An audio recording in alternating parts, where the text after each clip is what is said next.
السلام علیکم۔ یہ قصہ کل رات ہی سنا ہے۔ جس نے سنایا انہی کی زبانیں بیان کر رہی ہوں۔ نیو کراچی شفیق موڑ کے پاس 2001 میں ہم نے ایک کرائے کی جگہ پر نیو فیکٹری کا سٹارٹ لیا۔ یہ ایک بڑا پلاٹ تھا جس میں 3 پورشن پر مختلف فیکٹریز تھیں۔ گیٹ سے داخل ہوتے ہی چوکیدار کا روم، پھر 2 طرف 2 فیکٹریز اور سامنے ہماری فیکٹری تھی۔ ہمارے پورشن میں داخل ہوتے ہی سامنے آفس، ایک طرف گودام میں کچا مال اور دوسری طرف مشینز لگی ہوئی تھیں۔ ارد گرد میں 3 طرف خالی پلاٹ تھے اور گیٹ کے سامنے چائے کا ہوٹل اور پان کی دکان تھی۔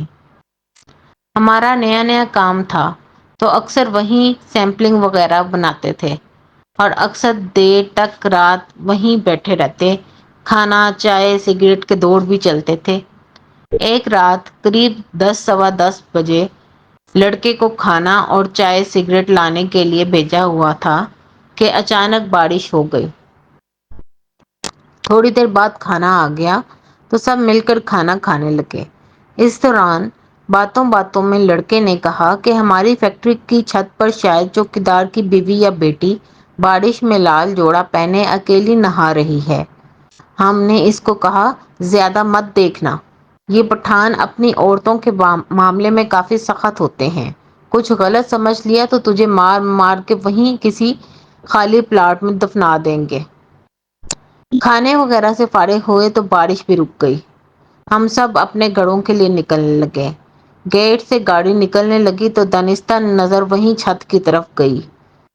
وہاں اس وقت بھی کوئی لال چادر یا دوپٹہ لیے بیٹھا تھا۔ 2-3 دن گزر گئے، بات آئی گئی ہو گئی۔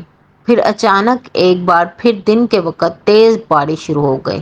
اس بار بارش کچھ زیادہ ہی تیز تھی۔ ہمارے پورشن میں گودام والی طرف چھت سے پانی آنے لگا تو ہم نے جلدی جلدی لوڈر سے مال سائڈ میں کروایا اور لڑکے کو چوکیدار کے پاس بھیجا کہ اوپر چھت سے پانی آ رہا ہے تو ہم کو اوپر جا کر پلاسٹک بچھانا ہے تاکہ پانی اندر نہ آئے۔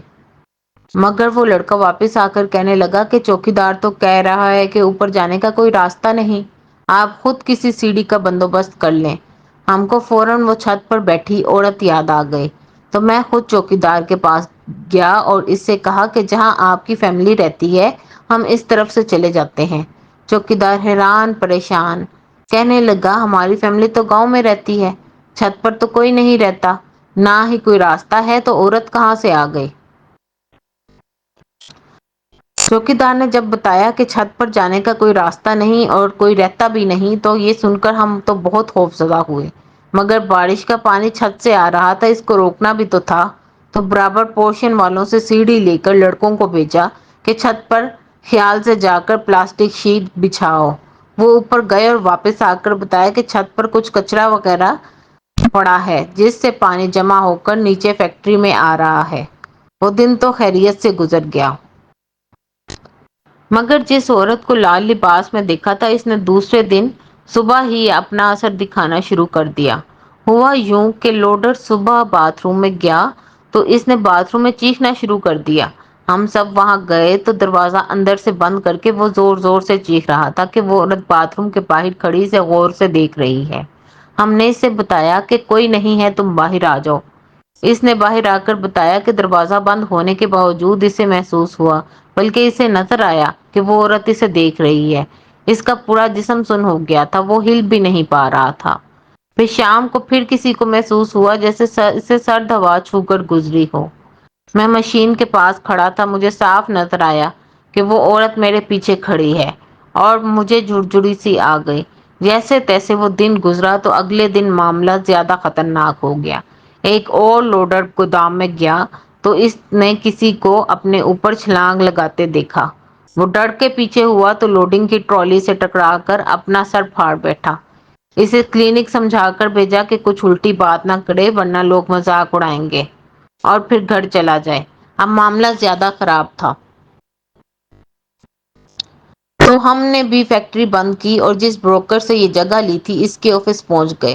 اس سے سارا قصہ سنایا کہ اب یہاں کام کرنا مشکل ہے، مشینز وغیرہ کہیں اور شفٹنگ کرنا بھی آسان نہیں اور خرچہ بھی کافی زیادہ آ جائے گا۔ بروکر نے توقع کے برعکس بات توجہ سے سنی اور کہا کہ مجھے اس بارے میں کچھ معلوم ہے، مگر کسی پر ایسا حملہ وغیرہ پہلے کبھی نہیں ہوا۔ ہم نے اسے سبا سینما کے قریب ایک اور جگہ بات کی، پھر اس نے اس لڑکی کے بھوت یا روح کی کہانی جو اس نے 4-5 سال قبل سنی تھی وہ سنائی کہ ہماری فیکٹری کے پلاٹ کے پیچھے خالی پلاٹ میں کچھ لوگ شام کے وقت ٹرکوں سے اسمگل شدہ مال اور شراب وغیرہ کاروں میں بھر کر منتقل کرتے تھے۔ ایک روز اس پلاٹ کے سامنے کچی آبادی سے ایک لڑکا جس کی 2 روز بعد شادی تھی، وہ اپنے دوست کے ساتھ حجام کے پاس بال بنوانے نکلا تو ان گاڑیوں میں سے کسی ایک گاڑی نے اسے ٹکر مار دی۔